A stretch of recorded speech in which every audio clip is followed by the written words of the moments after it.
ಎಷ್ಟೋ ಜನರು ಇವತ್ತು ಹೊಟ್ಟೆ ತುಂಬಿಸ್ಕೊಂಡು ಜೀವಂತ ಮಾಡಿ ಹೆಂಗಾದ್ರೂ ಮಾಡಿ ಜೀವನ ಮುಗಿಸ್ಕೊಂಡು ಸಣ್ಣ ರೆಸ್ಪಾನ್ಸಿಬಿಲಿಟೀಸ್ ಎಲ್ಲ ಕಂಪ್ಲೀಟ್ ಮಾಡಿ ಇದನ್ನು ಮುಗಿಸ್ಬಿಡೋದೇ ಜೀವನ ಅಂತ ತಿಳ್ಕೊಂಡಿದ್ದಾರಲ್ಲ, ಅದು ತಪ್ಪು ಗೆಳೆಯ.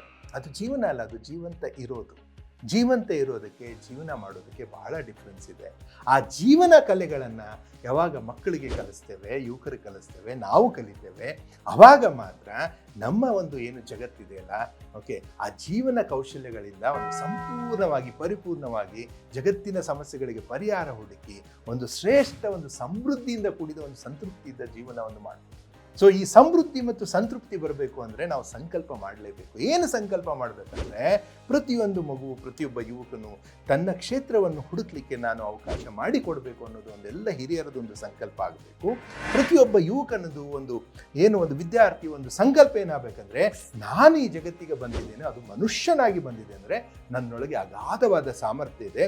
ಆ ಸಾಮರ್ಥ್ಯದ ಪರಿಚಯ ನಾನು ಎಜುಕೇಷನ್ ಮುಗಿಯೋದ್ರಲ್ಲೇ ಮಾಡಿಕೊಂಡು ಅದನ್ನು ಹೇಗೆ ಪ್ರಕಟ ಮಾಡಬೇಕು ಅಂತ ಒಂದು ದಾರಿ ಹುಡುಕೊಂಡು ಆ ಕ್ಷೇತ್ರದಲ್ಲಿ ತೊಡಗಿ ಈ ಜಗತ್ತಿಗೆ ಎಷ್ಟು ಕಾಂಟ್ರಿಬ್ಯೂಷನ್ ಮಾಡಲಿಕ್ಕಾಗುತ್ತೆ ಅಷ್ಟು ಕಾಂಟ್ರಿಬ್ಯೂಷನ್ ಮಾಡಿ ನಾನು ಹೋಗ್ತೀನಿ ಅನ್ನೋದೊಂದು ಸಂಕಲ್ಪ ಮಾಡಿಕೊಳ್ಬೇಕು.